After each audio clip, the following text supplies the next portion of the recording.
Hello hi everyone, welcome back to my new channel Telugu earning tips. Friends, ఈ వీడియోలో అయితే నేను మీరు ఆల్రెడీ క్రెడిట్ కార్డ్ యూస్ చేస్తున్న, క్రెడిట్ కార్డ్కి అప్లై చేయాలనే ఆలోచన వచ్చినా కూడా ఖచ్చితంగా ఈ వీడియో మీకు యూజ్ అవుతుంది. చాలామంది ఈ లాజిక్ తెలియక క్రెడిట్ కార్డ్ పైన వేలు ఛార్జెస్ రూపంలో పే చేస్తూ మాకు క్రెడిట్ కార్డే చాలా తలనొప్పి అని చెప్పేసి అనుకుంటూ ఉంటారు. వాళ్ళ కోసమే ఈ వీడియో. దయచేసి వీడియో ఎండ్ వరకు చూడండి, మీకంటూ ఖచ్చితంగా ఒక క్లారిటీ వస్తుంది. నేను గత 5 సంవత్సరాల నుంచి క్రెడిట్ కార్డ్ని యూస్ చేస్తున్నాను. ఒకే bank credit card, single rupee కూడా నేను పెనాల్టీ కట్టలేదన్నమాట.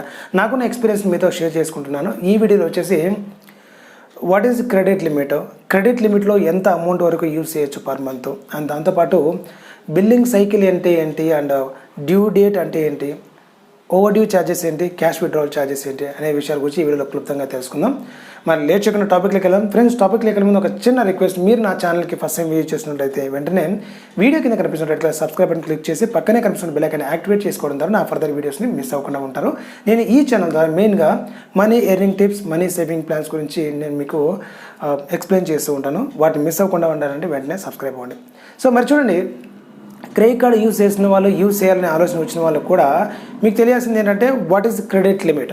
అంటే క్రెడిట్ లిమిట్ అంటే ఏంటి? క్రెడిట్ లిమిట్ అంటే మీకు ఇచ్చినటువంటి బ్యాంక్ ఇచ్చినటువంటి కార్డు పైన ఇచ్చేటువంటి లిమిట్ని క్రెడిట్ లిమిట్ అంటారు. అంటే మాకు ఇది తెలిసిందే కదని చెప్పేసి చాలామంది అనుకుంటూ ఉంటారు.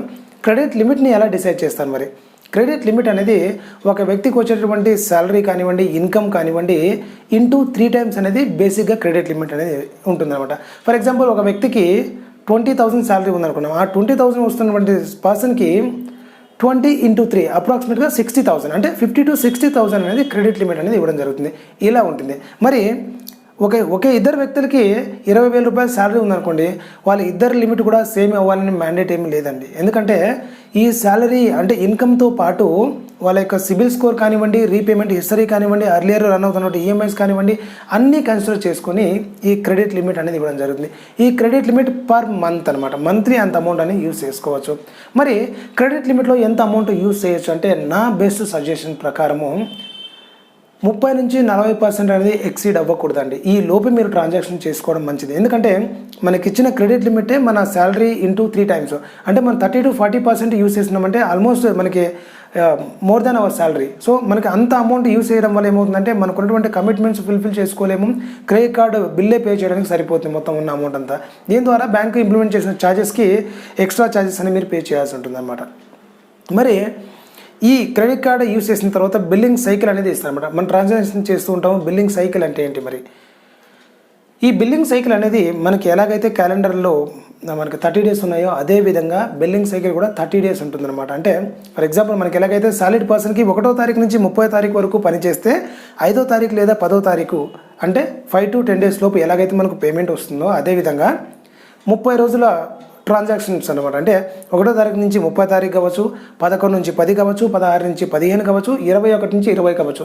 ఇలాగా person to person, even okay bank credit card ఉన్నా కూడా ఒక పర్సన్ నుంచి ఇంకో పర్సన్కి credit card billing cycle date అనేది చేంజ్ చేసి ఉంటుంది అన్నమాట. ఎందుకంటే వాళ్ళ యొక్క కస్టమర్స్ నుంచి పేమెంట్స్ రాబట్టుకోవడానికి, ట్రాన్సాక్షన్స్ ఈజీగా రన్ అవ్వడానికి బ్యాంక్ అలా ప్లాన్ చేస్తుంది. ఆల్గారిథం అలాగ ఉంటుంది. అంటే బ్యాంక్ యొక్క బిల్లింగ్ సైకిల్ వాళ్ళ పేమెంట్ హిస్టరీని మేనేజ్ చేయడానికి ఇలాగా బిల్లింగ్ సైకిల్ని ఇవ్వడం జరుగుతుంది. ఫర్ ఎగ్జాంపుల్, ప్రతి మంత్ ఒక 30వ తారీఖు బిల్ జనరేట్ అవుతుంది మన యాజిటీస్ శాలరీ ప్రకారం. 1వ తారీఖు నుంచి 30వ తారీఖు వరకు అంటే 30 రోజులు. ఆ బిల్ని మనకి మామూలుగా అయితే శాలరీ అయితే 5 to 10 డేస్లో వస్తుంది. బట్ మనకు బ్యాంక్ ఇచ్చే డ్యూ డేట్ వచ్చేసి 15 to 20 డేస్ అనమాట. ఫర్ ఎగ్జాంపుల్ 20 డేస్ అనుకున్నా కూడా 30వ తారీఖు వచ్చినటువంటి బిల్లుకి నెక్స్ట్ మంత్ అంటే వచ్చే 20వ తారీఖు లోపు బిల్ పే చేయాల్సి ఉంటుంది. అంటే ఈ మన బ్యాంకులో అప్రాక్సిమేట్గా 45 నుంచి 50 రోజుల వరకు టైం పీరియడ్ ఇస్తుంది. అంటే ఇప్పుడు 1వ తారీఖు బిల్ ట్రాన్సాక్షన్ చేశానండి నేను, అది వచ్చే నెల 30వ తారీఖు, అంటే 1వ తారీఖు నుంచి ఈ నెల 30వ తారీఖు బిల్ జనరేట్ అవుతుంది. బట్ నేను అది ఎప్పుడు పే చేస్తున్నాను? 20వ తారీఖు. అంటే 1వ తారీఖు చేసిన ట్రాన్సాక్షన్కి నెక్స్ట్ మంత్ 20వ తారీఖు వరకు ఎటువంటి ఇంట్రెస్ట్ లేదు. ఈ లాజిక్ మీకు ఇంపార్టెంట్. ఈ లాజిక్ తెలియక చాలామంది ఛార్జెస్ అనేది పే చేస్తుంటారు. అంటే ప్రతి ఒక్క ట్రాన్సాక్షన్కి 50 రోజులు దొరుకుతుందంటే దొరకదండి. రెండో తారీఖు ట్రాన్సాక్షన్ చేసిన అమౌంట్కి 49 రోజులు, 3వ తారీఖు చేసిన ట్రాన్సాక్షన్కి 48 రోజులు, అలాగే మనకి వయసు అట్లా వెళ్తూ ఉంటాయి అనమాట. ఫర్ ఎగ్జాంపుల్ ఒక వ్యక్తి 25వ తారీఖు బిల్ ట్రాన్సాక్షన్ చేశాను అనుకోండి, 30వ తారీఖు బిల్ జనరేట్ అవుతుంది, 20వ తారీఖు పే చేశాను. అంటే అతనికి వచ్చేది టైం పీరియడ్ 25 రోజులు మాత్రం. అంటే మినిమం 20 రోజుల నుంచి మ్యాక్సిమం 50 రోజుల వరకు ఒక బ్యాంక్ అనేది ఇంట్రెస్ట్ ఫ్రీ పీరియడ్ ఇస్తుంది.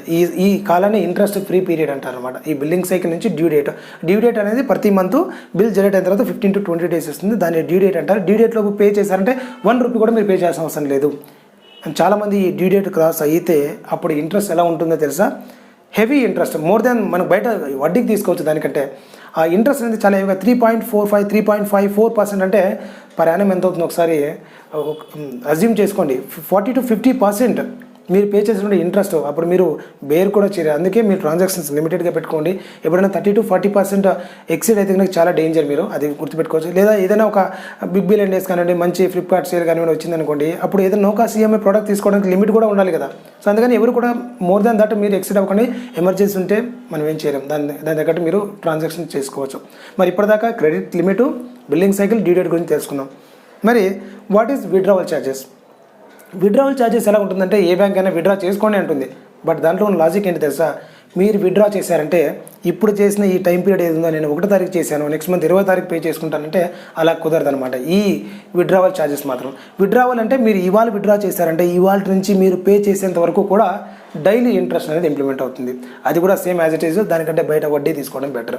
అండ్ ఆ ఇంట్రెస్ట్తో పాటు మీకు విత్డ్రా చేసేందుకు కాను అడిషనల్గా ఛార్జెస్ ఉంటుంది. అంటే ఒక 10,000 విత్డ్రా చేశాను కదా, దానికి దాదాపు 300 రూపాయలు మీకు ఛార్జెస్ చేస్తారు. మినిమం ట్రాన్సాక్షన్ ఉంటుందండి. మినిమం ఒక్కొక్క బ్యాంకు 100 రూపాయలు మీరు విత్డ్రా చేసినా కూడా 500 రూపాయలు ఛార్జెస్ చేస్తుంది. చాలా వరకు అలాంటి బ్యాంక్స్ ఉన్నాయి. దాంతోపాటు మీకు జీఎస్టీ, ఇలాగ వీటి ఛార్జెస్ కంటే విత్డ్రా చేయకుండా ఉండటమే మంచిది అనమాట. మరి విత్డ్రావల్ ఛార్జెస్ తర్వాత మనకి ఓవర్ డ్యూ కూడా ఉంటుందండి. ఫర్ ఎగ్జాంపుల్, ఒక వ్యక్తి ఒక మంత్లో 50,000 ఉన్న లిమిట్కి 40,000 రూపాయలు ఆల్రెడీ యూజ్ చేశారు. ఈ మంత్కి అయిపోయింది. నా డ్యూ డేట్ ఇంకా 20వ తారీఖు వరకు ఉంది కదా, ఇంకా నాకు 10,000 రూపాయలు ఉంది. సో 10,000 రూపాయలు విత్డ్రా చేసేద్దాం. 10,000 రూపాయలు విత్డ్రా చేసేసాను. బట్ ఇచ్చిన డ్యూ డేట్లో అమౌంట్ పే చేయలేదు. ఏమవుతుంది? 50,000 ఆల్రెడీ ఎగ్జాస్ట్ అయిపోయింది. అప్పటికి మనకి 1 రూపీ కూడా లిమిట్ ఉండదు. బట్ ఎప్పుడైతే మనం డ్యూ డేట్ లోపల పే చేయలేదో ఛార్జెస్ పడతాయి కదండి. ఆ ఛార్జెస్ పడిన తర్వాత ఆటోమేటిక్గా లిమిట్ అనేది మోర్ దాన్ యూసేజ్ అయిపోతుంది. అంటే more than credit limit cross అయిపోతుంది. దాని ద్వారా ఓవర్ లిమిట్ ఫీ అనేది ఇంప్లిమెంట్ చేస్తారు. అది కూడా మినిమం 500 రూపీస్ అనేది ప్రతి బ్యాంక్ కూడా ఛార్జ్ చేస్తారు. దాని ద్వారా ఏమవుతుందంటే మంత్ అలా ఛార్జెస్ పెరుగుతూనే పోతుంటాయి. మీరు క్రెడిట్ కార్డు బిల్ పే చేసుకోవడానికి జీవితకాలం సరిపోదు. చాలామంది దీని ద్వారా క్రెడిట్ కార్డు వల్ల CIBIL score very very very మనకి చాలా ఇంపాక్ట్ అవుతుందన్నమాట. ఈ లాజిక్ మీరు తెలుసుకుంటే కనుక ఖచ్చితంగా మీరు 1 రూపీ కూడా పే చేయాల్సిన అవసరం లేదు. ఏముందండి, కార్డు ఇచ్చినటువంటి మనకి బిల్లింగ్ సైకిల్లో యూస్ చేయండి. దాని తర్వాత డ్యూ డేట్లో పే చేయండి. అండ్ విత్డ్రా చేయకండి. ఇచ్చిన లిమిట్లో ఒక లిమిట్ అంటూ పెట్టుకోండి. దాంతోపాటు మీకు చాలా వరకు ప్రతి ఒక్క కాడికి లిమిట్స్ అనేవి ఉంటుంది. ట్రాన్సాక్షన్ లిమిట్ పెట్టుకోవచ్చు, పర్ డే లిమిట్ పెట్టుకోవచ్చు, మంత్లీ లిమిట్ కూడా పెట్టుకోవచ్చు. అండ్ వీటి ఫెసిలిటీస్ కూడా మీరు ఆన్లైన్ ద్వారా మీరు ఛానల్స్లో ప్రతి ఒక్క బ్యాంక్ కూడా ఇస్తాయన్నమాట. దాంతోపాటు ఇంపార్టెంట్ అప్డేట్, ఎవరు కూడా ఇంటర్నేషనల్ ట్రాన్సాక్షన్స్ ఎమర్జెన్సీ అనిపిస్తే మాత్రమే ఎనేబుల్ చేసుకుని, లేకపోతే బై డిఫాల్ట్ ఇప్పుడు కొత్త కార్డ్స్ అన్ని డిసేబుల్ అవుతున్నాయి. బట్ ఓల్డర్ కార్డ్స్ ఎవరైనా ఉంటే కనుక మీరు డిసేబుల్ చేసుకోవడం మంచిది. ఎందుకంటే ఇంటర్నేషనల్ ట్రాన్సాక్షన్స్ ఎటువంటి ఓటీపీ లేకుండా మీ యొక్క కార్డ్ డీటెయిల్స్ తెలిస్తే చాలు ట్రాన్సాక్షన్ కంప్లీట్ అయిపోతుందండి. ఇది మీరు ఎక్కడికి వెళ్ళి కంప్లీట్ చేసుకున్నా కూడా అవ్వదు. ఎందుకంటే మీరు వేరే వాళ్ళ కార్డ్ డీటెయిల్స్ షేర్ చేస్తే ఏ బ్యాంకు ఏం చేయలేదు, ఈవెన్ పోలీస్ స్టేషన్లో కంప్లైంట్ ఇచ్చినా కూడా అది కన్సిడరేషన్ అవ్వదన్నమాట. సో వీడియో ఖచ్చితంగా చాలామందికి యూజ్ అవుతుందని చెప్పేసి నేను అనుకుంటున్నాను. వీడియో నచ్చితే లైక్ చేయండి. వీడియో చాలా లెంత్ అయిపోయింది, బట్ ఇన్ఫర్మేటివ్ వీడియోస్ అని చెప్పేసి నేను అనుకుంటున్నాను. ఏమన్నా డౌట్స్ ఉంటే కామెంట్ సెక్షన్లో కామెంట్ చేయండి. క్రెడిట్ కార్డ్ గురించి నచ్చితే ఖచ్చితంగా లైక్ చేయండి. మీ ఫ్రెండ్స్ అండ్ ఫ్యామిలీ మెంబర్స్ కూడా షేర్ చేయండి. అండ్ తప్పకుండా నా ఈ న్యూ ఛానల్కి సబ్స్క్రైబ్ అవ్వండి. నా అర్లియర్ ఛానల్ కూడా ఉంది. నాకు ఆల్మోస్ట్ మోర్ దాన్ 18,000+ సబ్స్క్రైబర్స్ ఉన్నారు. డిస్క్రిప్షన్ లింక్ ఇస్తాను, దానికి కూడా నాకు సపోర్ట్ చేయండి. See you in the next video. Thanks for watching. Have a nice day.